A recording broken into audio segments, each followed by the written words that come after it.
Barcha maqtov hamda ulug'lovlarimiz Alloh subhanahu va taolaga bo'lsa edi. Hamsiyakli payg'ambarimiz Muhammad Mustafa sallallohu alayhi va sallamga ko'ngillarimizni to'ridan chiqqan duo salomlarimiz hamda to'xtovsiz salovat sharifalarimiz bo'lsa edi. Ushbu juma kunining hurmatli Alloh taolaning yurtida jilg'an muhtaram musulmon qardoshlarim, assalomu alaykum va rahmatullohi va barakatuh. Barcha Alloh subhanahu va taolo yerlarni va ko'klarni bor qiluvchi, Alloh taolo dunyo bilan idora etuvchi, Alloh taolo rizqlantiruvchi, tarbiyalovchi. Dunyoda narsa bor, butunisi de Alloh xazinasidan. Alloh taolo har narsani kishilar uchun bor qilgan. Alloh taolo aytdi Qur'onda, u Alloh yerdagi barcha narsani sizning uchun xoliq qildi. So'ngra ko'kni juda xot etib tirgizdi. U har narsani biluvchi. Kishilarni ne uchun yaratgan? Fasta'idhu billah الذي خلق الموت والحياة ليبلوكم أيكم أحسن عملا وهو العزيز الغفور. Allah aytdi, ul o'limni ham tiriklikni xoliq qildi. Yuklamalar yuklab sizni sinov uchun. Qaysilaringiz yaxshiroq amalli ekanligini bilir uchun. Ul har narsadan ustun va yarliqovchi. Mulk surasi 2-oyat.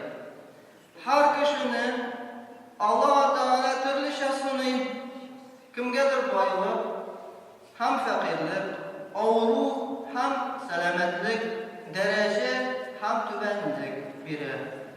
Alloh taolo aytdi, alla kishilar iymon keltirdik deganlaridan so'ng turli og'irliklar bilan Alloh tomonidan imtihon etilmaymiz deb o'ylaylarmi?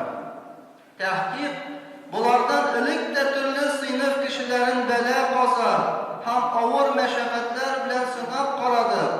Albatta Alloh bilir kimning iymoni haq, ham kimniki yolg'on ekanligini. Birinchi sinov kimga bo'ldi deb o'ylasak, iblisga. Qur'ondagi Adam ham iblis qissasi buni esga tushirib muhtaram jamoat. Alloh taolo Adamni bolchiqdan bor etgach, barliq farishtalarga Adamga sajda qilishga qo'shdi. Barisi da sajda qildilar iblisdan boshqa. Iblis jinnlardan bo'lsa-da, Allohga bek ibodat qiluvchilardan edi. G'ilmi bek zo'r edi. Hatto farishtalarga u dars beraydi. Farishtalarning ustozi bo'lgan. Lekin Alloh taolo Adamga ustunlik bergach, xusutlandi. So'ngan takabbirlandi. Ham shu sababli Adamga ham uning bolalarına mangiga dushman bo'lgan holda Alloh taolaning rahmatidan quvdi. Qachon Alloh taolo Adamni bor qilgach, farishtalarga Alloh taolo amr qildi. Sajda qilinglar. Farishtalar barisi sajda qilganlar, illa magar iblisdan boshqa. Shundan so'ng Alloh taolo undan so'ragan, "Ne uchun sen ona sajda qilmading? Amrimni o'tamading?" Iblis aytgan, "U Adam boshliqdan yaratilgan. Amin o'tdan. O't yerdan ustunroq" degan. Ya'ni u takabbirlandi. Ikkinchi sinov Adam bolalarına Qur'onda bizga dars bo'laroq tag'in bir qissa keltiriladi. U da bo'lsa Adamning ikki o'g'li Qobil ham Habil qissasi. Bu ikki tug'an yigitlar bo'lib yetlikkash ilanu masalasi kelib bosdi. Otalari Qobilga Habilning egizak singlisi, Habilga Qobilning egizak кесәк сеңлесен хатын итеп билгеләде. Кабилгә бу бүлү охшамады. Ул Хабилгә буласы хатынны үзенә теләде. Һәм күңелендә Хабилгә карата хөсетлек һәм ачу уты кабынды. Бу авыр хәлдән котылу өчен Адәм алейхиссалам аларга Аллаһка курбан китерергә кушты. Аллаһ кемнекен кабул итсә, шул хаклы булыр диде. Шулай итеп, Хабил бер симез куйны курбан итте. Кабил икенче булу сәбәпле бер өем будай гына курбан итте. Икесе дә курбаннары куйдылар һәм күктән ут төшеп, Хабилнең курбанын яндырып бетерде. Бу Хабилнең курбанын кабул ителде дигәнне аңлатты. Һәм Кабил хаксыз булып чыкты. Хабил бик хөсетләнде һәм кардашына әйтте: "Мин һич шиксез сине үтерәчәкмен." Кардәше аңа: "Дөрестлектә Аллаһ изгелекләрне диндарлардан гына кабул итәдер" дип әйтте. Аның күңеле кардәшен үтерергә кушты һәм кардәшен үтерде. Һәм хәсрәтләнүчеләрдән булды. Мәйдә сүрәсе 27 аяттан алып 30 аятка кадәр. Шулай итеп, дөньядагы иң беренче үтерүче Кабил булды. Хөсетлек хәтта якын туганнарны да айыра. Юсуф пәйгамбәрнең кыйссасына карый мөхтәрәм җәмәгать. Аллаһ Тәгалә әйтә: "Әлбәттә, атасы Юсуф белән агасы Биньяминне калганнарына караганда ныграк ярата иде. Бу атаның калбендә барлыкка килгән шушы хис Юсуфның кичкенә вакыттан ук тыйнак булуы уяткан.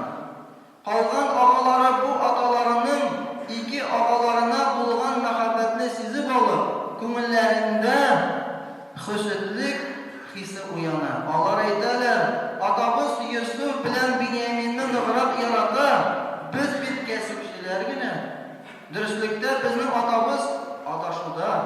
Абыйлары шул фикергә килеп әйтәләр: "Юсуфны үтерик, ерак юлга атып калдырыйк, аннары хәерле кешеләргә әйләнербез." Хөсетлек бер туганыңны үтерү дәрәҗәсенә дә алып килергә мөмкин. Пәйгамбәр гаиләсендә дә шундый хисләр тугач, гади арасында да хөсетлек хисен дәваламаса, калпләрдә шундый шир барлыкка мөмкин. Шул вакытта атабызның мәхәббәтен табарбыз диләр. Менә кая аның төп нигезе. Хәерле кешене юкка чыгаргач, үтерүче кеше кала бит инде. Калган агаларын ярата башлар дигән фикердә булалар. Аллаһ әйтте: "Китап әһелләренең күбесе сезнең иман китергәннән соң кафирлеккә кайтуыгызны телиләр. Сезгә хөсетлекләре булганы өчен ва ул кафирләргә Тауратта Мухаммад саллаллаһу алейхи ва салламның дине хак икәнлеге ачыкланганнан соң гафу итегез һәм яхшылык белән киселегез шул кафирләрдән. Аллаһ үзе хөкем иткәнче, дөрестлектә Аллаһ Тәгалә һәр нәрсәгә кадир." Бакара сүрәсе 109 аят. Хөсетлек кешене белергә була шушы аятны укып, үзебезгә дә тикшерү ясый алабыз. Кешеләр бит мин хөсетле түгел дип әйтәләр. Әгәр дә берәрегезгә хәерлелек, игелек килсә, алар күңелсезләнерләр. Әгәр дә сезгә авырлык килсә, алар шатланышырлар. Безнең күңелләрдә мондый хисләр барлыкка килмиме икән? Әгәр бер кешенең берәр йорт сатып алганын, яхшы эшкә урнашканын, матур баласы туганын, хезмәттәшебезгә карата шундый хисләр, кара көеп, хөсетлек уты уянмыймы икән? Аларга кайгы хәсрәт килсә, күңелләребездә шатлык хисләре уянмыймы икән? Әгәр уянса, белегез, күңелегездә хөсетлек шире бар. Аны дәваларга кирәк. Сезгә кара көнчелек белән мөгамәлә кылганда нишләргә?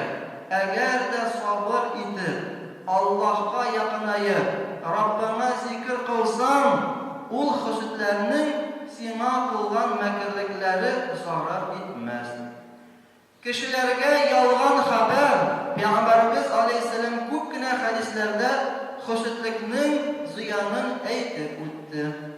Мөхәммәд алейһиссәлам әйтә: кешеләр хакындагы төрле фаразлардан, шамалардан тыелыгыз, чөнки алар иң ялган сүз. Фараз белән генә яшәп, зур фитнә тургызабыз. Ишеткән сүз белән генә безнең акылыбызда фаразлар белән хөкем итә башлыйбыз. Аның сәбәбе ул хөсетлек. Ә хөсетлекнең сәбәбе ул ашу. Шуңа күрә Пәйгамбәрбез алейһиссәлам хәдисләрдә ачуланудан тыя һәм әйтә: бер-берегезгә хөсетләнмәгез, бер-берегезне ачуланмагыз. Ашудан башлана хөсетлек, хөсетлектән китә бар явызлык. Икенче бер хәдистә булай диелә: хөсетлектән тыелыгыз, чөнки утынны ашаган кебек, ул адәм баласының хәерле гамәлләрен ашый. Мөхәммәд алейһиссәлам бу турыда шулай ди: ике кешедән кала көнләшергә ярамый. Беренчесе, Аллаһ байлык биреп, аны хаклыкта сарыф итәргә билгеләгән кеше. Икенчесе, Аллаһ хикмәт биреп, шуның нигезендә хөкем итүче һәм аны башкаларга өйрәтүче кеше. Бухари, Муслим шәрифләрендә бу хадисне без күрә алабыз. Пәйгамбәрбез алейһиссәлам бер-берегездән көнләшә изге эшләрдә ярышыгыз диде. Ул алейһиссәлам ак көнчелек яисә ак хөсетлек кылыгыз димәде бит. Аның сахабалары Абу Бәкр белән Умар бер-берсеннән көнләшеп яхшы гамәлләр кылдылар. Умар радиллаһу анһу яхшы гамәлләр кылуда гел Абу Бәкрдән уздырырга тырышты. Абу Бәкр радиллаһу анһу да күбрәк изге гамәлләр кылды. Кешегә Аллаһ Тәгалә көнләшү һәм хөсетлек сифатларын бирде, һәм шулар белән идара итәр өчен акыл да бирде. Бер кеше үзенең дусты намазга басканын күреп, мин нишләп дустымнан калышып торырга тиешме соң әле дип намазга басса, көнләшеп изгелектә ияргән була. Яисә берәү үзенең дусты ятим балаларга ярдәм иткәнен күреп, ничек минем башыма килмәгән, әллә мин ятимнәргә ярдәм итәрлек мөмкинлегем юкмы дип берничә ятимгә ярдәм күрсәтсә, бу да көнләшеп дустыннан күреп булса да, аңардан да күбрәк изге гамәл кылган була. Кайбер кешеләр була, туганнарының, дусларының яхшы, матур һәм бай тормыш белән яшәүләренә, аларның кешеләргә карата кылган изге гамәлләренә шатлана беләләр. Һәм мөмкинлегем булса, мин дә кешеләргә ярдәм итеп яшәр идем дип, үзенең мөмкинлеге яисә байлыгы булмавына кыенсына. Юк, ул үзенең бай булмаганына түгел, ә кешеләргә ярдәм итә алмаганы өчен ихлас борчыла. Мондый кешеләргә Аллаһ Тәгалә кешеләргә ярдәм иткән кешенеке чаклы савап яза. Күрәсез, мөхтәрәм җәмәгать. Ә кайбер кешеләр була, кызганычка каршы алар бүген күбрәк кешеләрнең бай яшәгәненә, башка кешеләргә ярдәм итүчеләргә күпсенеп карый. Хәтта байлыгым булса, шул хәерчеләргә әрәм итәр идемме дип үзе дә булдыра алмый, башкаларны да күрә алмый. Мондый кешеләр инде көнләшү сифатын узып китеп, күпсенү сифатына җиткән, әмма әле хөсетлек сифатына барып җитмәгән була. Әгәр инде бу күпсенү сифатына җиткән кеше изгелек белән шөгыльләнүчеләргә яисә ярдәмне кабул итүчеләргә карата явызлык кыла башласа, бу инде хөсетлек сифатына ирешкән була. Аллаһ Тәгалә аның сөекле пәйгамбәре алейһиссәлам менә шушындый хөсетлектән сакланырга боерды. sıfatı bulgan kişi Müslüman bulup kala almay. Aytilganlardan çıkıp şunu netice yasarga bular. Künleşu ol kişidagi yaxşı sıfat. Amma şu künleşuga ko'psinu üstelik kişini başkalarga qarata, yavuzluk kılarga etere iken bu indi hüsütlik bular. Şunun için Müslüman kişisi Allah jihadga çıkıp o'zin terbiyelerge, kişilerinin yaxşı turmuşlarına, halal güç bilen bayularına, başkalarga yardım etken kişilerinin buluğuna şatlanırga, hem bunları alsa o'zi de başkalarga yardım eterge tırışıp yaşarga deyiş. İzgi ameller kılıp yaşayan tuğanlarından künleşip, o'zi tağın da kubrak izgilikler kılır için tırışırga deyiş. Çünkü İslam dini ol, Allah'a boysungan, Peygamberimizin sünnetin turgazgan halde yetimlerge, miskinlerge, hayırçilerge, muhtaçlarga yardım eterge çakıra turgan din. Ut bilen sunu bir savutga salıp bulmagan şekilde kişinin yüreğinde de iman bilen hüsütlik birge urun ala almay. Başkalarga aşu saqlap, uç ala turgan kişi Müslüman bula almay. Günlerden bir günü Peygamberimizden soradılar. Nindi kişi in hayırlı bulur? In hayırlı kişiler şul bulurlar. Kimnin kalbi mahmum, ham tili tüzük deb cevap verdi. Aytdilar, ya Rasulullah, tili tüzük degani anlaymiz. Kalbi mahmum degan so'z narsani anlatar. Peygamberimiz bulay deb cevap verdi. Bu kişinin kalbi şistan, anda günah azganlık, zarar hem hüsütlik yok. Bir günü Peygamberimiz aleyhisselam aytdi. Bir kişi peyda bulur, ol cennet ehllerinden. Şundan da bir kişi kelib çıktı. Abdullah ibn Amr isimli kişi ondan, o kişiden 3 gün uyunda bunlarga ruhsat alar. Hem nindi amel bilen ol cennet ehlinden sonunda ikenin tekşirip qarı. Tünlerinde o küp namaz okumay, küp zikirlerden kılmay. 3 gün tögellengenden soň Abdullah ibn Amr aytdi. Men bu kişide hiç nindi ortaklık görmedim. Nindi amel bilen ol cennet ehli buldu. Tege kişi bulay deb cevap verer. Birer kişiге nimet verilse, ko'nglimda tuzan bir tigi qadargina da hüsütlik tuyg'usin ko'nglimda topmayman. Şuna göre Peygamberimiz de bu kişinin cennet ehli ekanligini aytib o'tgan. Albatta bu hadis ameller az bo'lsa da cennet ehlinden bulasın deganga dalil. Ama g'iybatlar bizga darajamiz buyuk bo'lsin uchun kerak. Günahlarning kechirilüvi uchun kimning ko'nglida hüsütlik hissi uyanmay, şu eng hayırlı kişilerden bo'lar.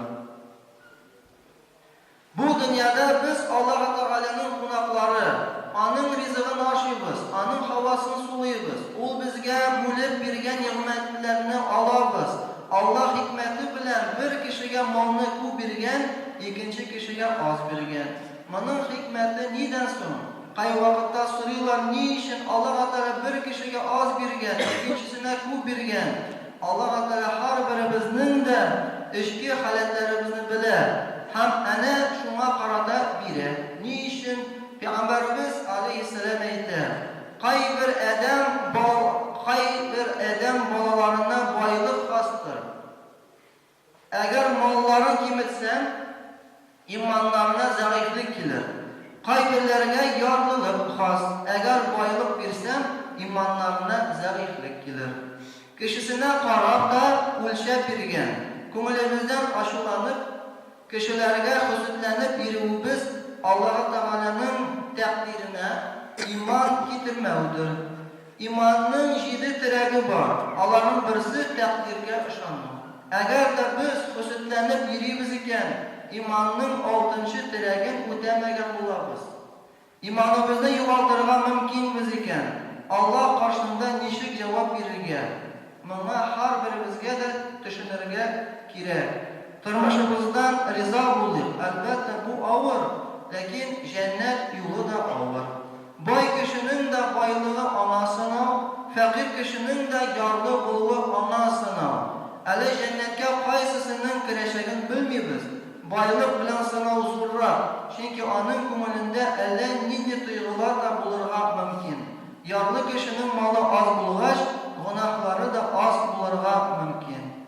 Qaysımızın amelleri hayırlara bulğanın ahirette anlarız. Allah Teala aytdı: "Bilgəndən soň mahşer meydanına çıqqaç bilirsiniz. Qaysısı hayırlara?" Yarlı kişiler aytırlar: "Ya Rabbim, bizge az mal birdin. Eğer ko'p mal bergan bo'lsam, jannatiga kirmas edik" deydilar. Boy kishining boyligi ko'p bo'lg'ach, gunohi da ko'p bo'ladi. Bu biz Alloh Taolaning hikmatini bilib bitirmaymiz. Payg'ambarimiz alayhisalom aytdi: "Isga qarab qiziqmag'iz. Eng yarli kishi bo'lursin. Asqa qarab ibrat ol. Eng boy kishi bo'lursin. Çünki üstəgilərini bir qachon da quvib yeta olmaysan. Aslındağı minglegen kişinin yarlırak ekanligini ko'rsan, Allah Teala'ga şükür yetersin. Siz albatta bilasiz, bizde ko'rmovchilar uchun darslar bunda olib boriladi. Ham shu ko'rmovchi shogirdlardan birisidan so'raganlar: "Sen tilar edingmi ko'rilga?" Ул ничек җавап кайтарган? Ул әйткән: "Мин теләмәс идем." Ни өчен дип сорагач, аннан ул әйткән: "Аллаһ Таала мине күзләрдән күремен алган, күрүен алган. Мин иң беренчедән харамнардан сакланам." Шулай бит инде. Иң беренче гунах нәрсә эшли? Ул да булса күзләребез. Шулай бит инде. Карыйбыз, уйлыйбыз, телибез, аягыбыз ул нәрсәгә безне инде алып бара. İkinciden, min kişilerdeki bulgan baylığın görmeyim. Şunun için minde hüsnetligim yok. Hüsnetlik sıfatım yok. Min bulgan Allah Teala bergen nimetime şükürmen, arazıyım. Hem eğer kişiler gelip çıksalar şunu değil. Sana biz yanadan gözlerin görürler deyip şunu değil bilseler davalanı min kabul etmesidir. Muhterem cemaat, şunun için bulganına riza bulurga kerak. Allah'a şükür deb aytırga kerak. Elhamdülillah şunday tinchlik, iminlik içinde yaşaybiz. Yine şu bulgan fırsat bilan foydalanıp ko'proq izgilikda meşitlarga yeriga hamda o'zimizning bolalarimizni da, onaqlarimizni dinga eratib yashasak inshaalloh Alloh Taala bizga ikki dunyoning rohatini, ikki dunyoning baxtini erishishni nasib etsin. Wassalamu alaykum wa rahmatullahi wa barakatuh.